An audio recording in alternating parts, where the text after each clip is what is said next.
130 tahun lalu, sebuah sekte jahat terbentuk bernama Silent Knight. Sekte itu membuat banyak kehancuran, peperangan yang tiada henti, bahkan membuat warga kala itu hampir kehilangan harapan untuk hidup. Karena keresahan itu dibuatlah aliansi Central Heavenly yang berfokus untuk menanggulangi serangan dari Silent Knight. Aliansi itu pun membuat satu sekte bernama Northern Heavenly Sect yang berfokus untuk menanggulangi serangan dari Silent Knight. Dan di sana diangkatlah tetua pertama bernama Buk Jinhu. Di eranya, aliansi berjanji untuk mendukung mereka agar mereka dapat menumpas Silent Knight. Bertahun-tahun berjuang, Norton berganti era.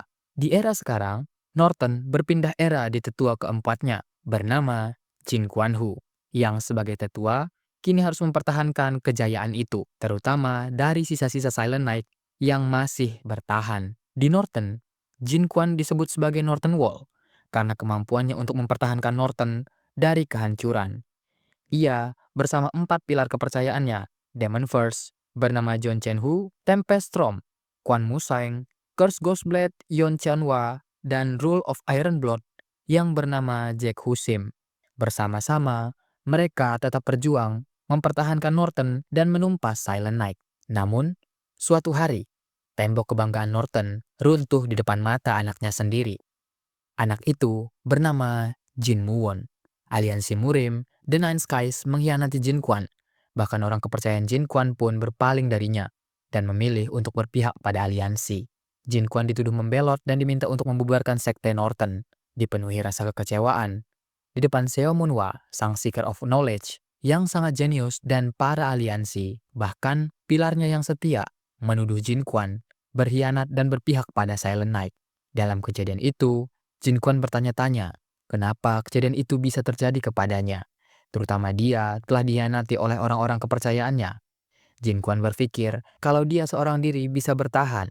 Namun kalau ia melawan, maka anaknya Muwon akan berada dalam bahaya.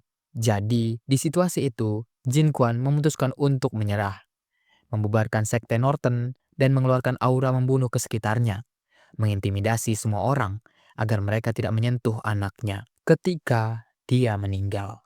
Karena aura yang sangat menakutkan milik Jin Quan berhasil mengintimidasi Seomun. Dia berjanji kalau nantinya aliansi tidak akan menyentuh anaknya. Sebetulnya banyak orang yang tak setuju dengan janji itu. Namun kekuatan Jin Quan akan merepotkan bila dia menyerang. Jadi dalam kondisi itu, mereka setuju untuk tidak menyentuh Muwon. Akhirnya sang Northern Wall menyerah dan menghembuskan nafas terakhirnya. Tentu kejadian itu belum bisa diterima oleh Muwon. Mentalnya tak siap untuk menerima kalau kini sang ayah kebanggaannya telah tiada. 3 tahun berlalu sejak kejadian itu, janji yang dibuat aliansi dan Jin Quan ternyata tidak ditepati.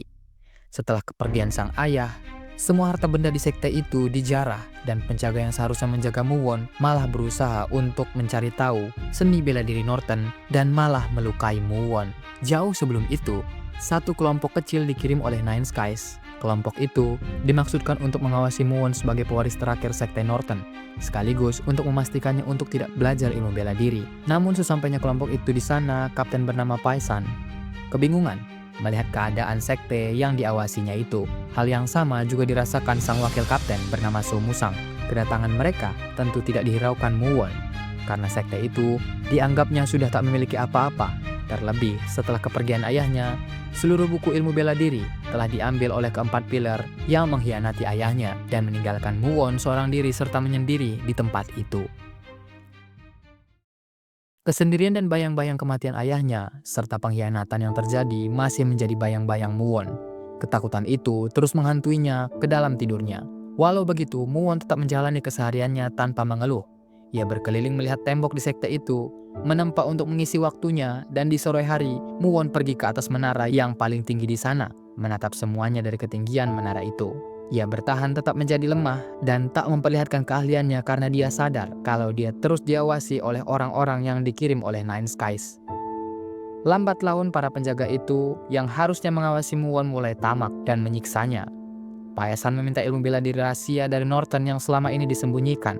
Namun Muwon menyatakan kalau tak ada yang tersisa dari tempat itu. Semua harta telah dibawa dan hanya menyisakan bangunan itu. Muwon dengan kesal mengatakan kalau dia disiksa lebih dari itu. Maka Nine Skies tidak akan diam dan mulai mencari tahu tentang itu. Karena perkataannya itu, Paesan terbakar amarah dan dia hendak menghunuskan pedangnya. Untungnya Musang menghentikan tindakan itu dan berkata kalau perkataan Muwon ada benarnya. Karena Musang berkata begitu, Paesan sadar dan mengurungkan niatnya. Setelah mereka pergi, Musang tahu kalau Muwon terluka dan mencoba untuk membantunya. Disinilah kenapa Muwon harus tampak lemah dan tak boleh menguasai seni bela diri, karena tak seorang pun peduli padanya. Kematian berada di dekatnya, dan sewaktu-waktu dapat membuatnya kehilangan nyawa. Semua telah direnggut, namun satu hal yang tak banyak orang tahu kalau rahasia dari seni bela diri Norton ada di dalam bangunan sekte itu sendiri. Dalam bangunan sekte itu sendiri, dibangun menggunakan teknik khusus dan dihiasi bahasa kuno yang terlupakan dari kerajaan Lower Moon. Semua bela diri diukir di dinding-dinding Norton dan akan terlihat saat matahari terbenam, serta menunjukkan tulisan dari bahasa yang terlupakan. Tak ada yang tahu tulisan itu. Semua orang hanya menganggapnya ornamen semata. Namun tulisan itu adalah warisan dari tetua pertama bernama Buk Jinhu dan terus diwariskan ke calon penerus dari sekte Norton. Itu adalah alasan mengapa ayah Muwon lebih memilih mengajarinya bahasa Lower Moon dibanding seni bela diri. Karena hanya keturunanlah yang tahu warisan itu. Para penjaga tempat itu hanya memintanya bersantai. Muwon berharap mereka tetap berpikir seperti itu. Karena perjalanannya untuk menguasai seni bela diri itu masih panjang. Dari kejauhan, Muwon melihat ada yang datang. Ternyata itu adalah Huang, mantan prajurit dari sekte Norton. Ia adalah orang biasa yang tak memiliki bakat. Ia ditolak di perguruan manapun, dan di kepasrahannya itu, ayah Muwon menerimanya serta melatihnya di Norton. Walau Huang hanya belajar bela diri dasar untuk menghindari bahaya, namun rasa terima kasihnya membuat Huang menjadi ksatria yang setia. Meski semuanya pergi meninggalkan Norton, dia tetap setia dan selalu berkunjung untuk menemui Muwon di masa lenggangnya setelah berdagang. Kedekatan mereka membuat Huang menyadari kalau tuannya itu disiksa oleh penjaga di sana. Namun, Muwon menutupi itu agar paman Huang tidak khawatir padanya. Huang juga ke sana bukan sekedar mampir. Ia mengumpulkan bekal dan obat-obatan agar Muwon bisa hidup di sana. Bawaan Huang kali ini juga sedikit unik. Dia membawa batu yang dianggap sakral di suatu suku. Namun suku itu dibantai dan kini batu itu menjadi batu tak bertuan. Di sana, Muwon mengetahui kalau sekte yang menghabisi suku itu adalah Demon First, salah satu dari 4 pilar yang mengkhianati Norton. Ia tahu, sejak pengkhianatan itu terjadi, keempat pilar itu menyebarkan nama mereka dan membuat pasukannya masing-masing. Mengingat itu, Muwon cukup murung dan Huang mengalihkan topik agar Muwon tak sedih. Di sisi lain, Musang juga menguasai mereka. Dia menyadari kalau Huang hanya prajurit rendah dan Muwon bahkan tak memiliki aliran Qi. Musang sangat menyayangkan itu, karena dia pikir kalau sang pewaris Norton belajar sedikit ilmu bela diri, mungkin semua itu takkan terjadi. Musang sangat menyayangkan kalau pewaris Norton kini malah berfokus untuk menjadi seorang penempa. Di saat penguasaan itu, muncul elang pengirim pesan.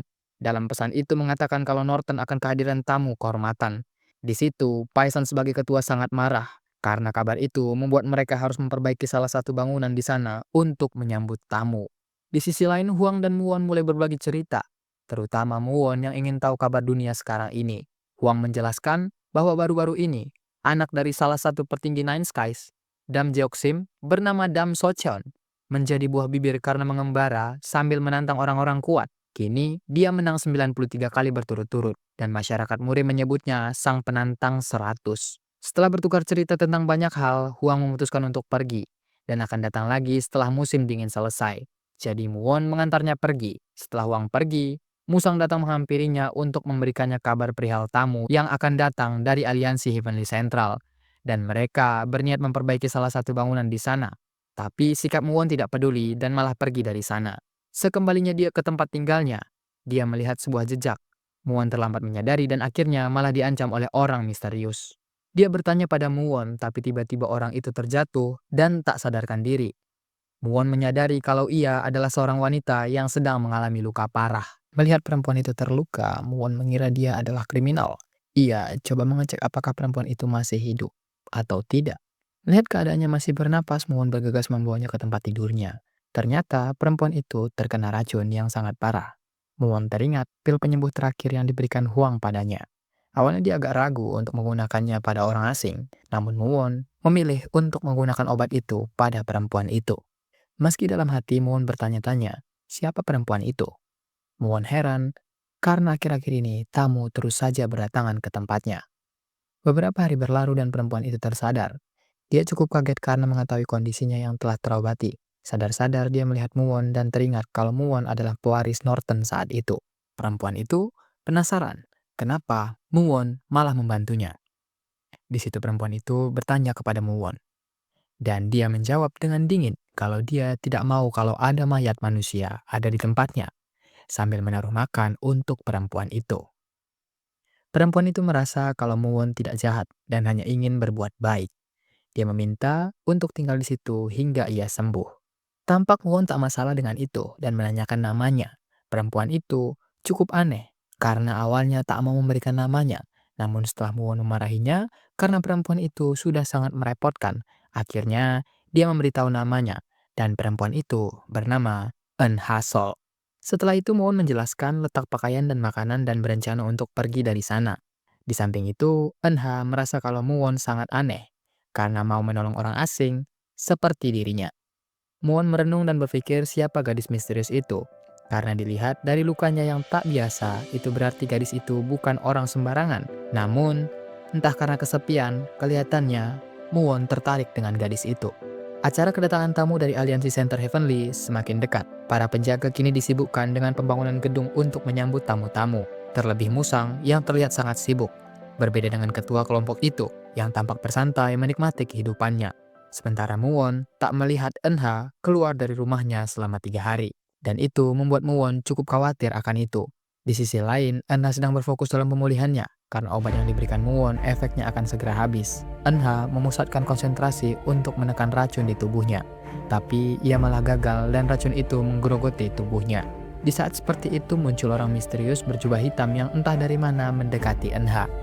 Jubah hitam itu dengan cepat mengalihkan kinya untuk mengeluarkan racun dari tubuh Eunha. Ternyata pria berjubah hitam itu adalah pengikut Eunha yang masih hidup. Eunha kebingungan karena mengetahui salah satu bawahannya masih hidup. Namun ia juga bertanya kenapa bawahannya yang bernama Seryung tidak menemui tuan mereka terlebih dahulu. Seryung berkata kalau tuan mereka bukanlah orang yang perlu dikhawatirkan. Dia mengatakan kalau prioritas penyembuhan Eunha adalah yang utama saat ini. Maka dari itu, bersembunyi di Norton adalah keputusan yang tepat. Saryung berkata untuk tetap tinggal sementara waktu, sementara ia pergi untuk mencari master mereka. Di sisi lain, Muwon mencoba merenungi tulisan kuno yang diingatnya sambil menempa. Ketika tidak ada orang di sekitarnya, Muwon secara sembunyi-sembunyi mempelajari ilmu pedang. Di sisi lain, setelah sekian lama, akhirnya Eunha keluar dari kamarnya. Sewaktu keluar, ia bertemu Muwon yang hendak makan. Lalu mereka pun berencana untuk makan bersama. Di situ Eunha kebingungan karena Muwon sama sekali tak penasaran pada identitasnya. Muwon juga menanggapi itu. Ia tak penasaran soal itu karena dia berfirasat kalau ia mengetahui identitas Eunha, bisa jadi Muwon akan membencinya. Sontak, pernyataan itu membuat Eunha terkejut dan menganggap Muwon hanyalah orang bodoh. Di sore hari, sambil menatap dari atas gedung seperti biasa, Muwon merasakan kalau perlahan tubuhnya berubah karena mempelajari ilmu pedang dari teks warisan itu. Setelah itu, Muwon tetap melatih kemampuannya hingga malam hari. Saking fokusnya, dia tidak menyadari kalau Eunha sudah berada di sana sejak tadi untuk meminta makan. Eunha merasa aneh kenapa pewaris sekte Norton malah tak tahu bela diri dan membuang waktunya untuk menempa. Namun, kebersamaan mereka di sana tetap terjalin. Sampai tak terasa tibalah tamu dari Central Heavenly.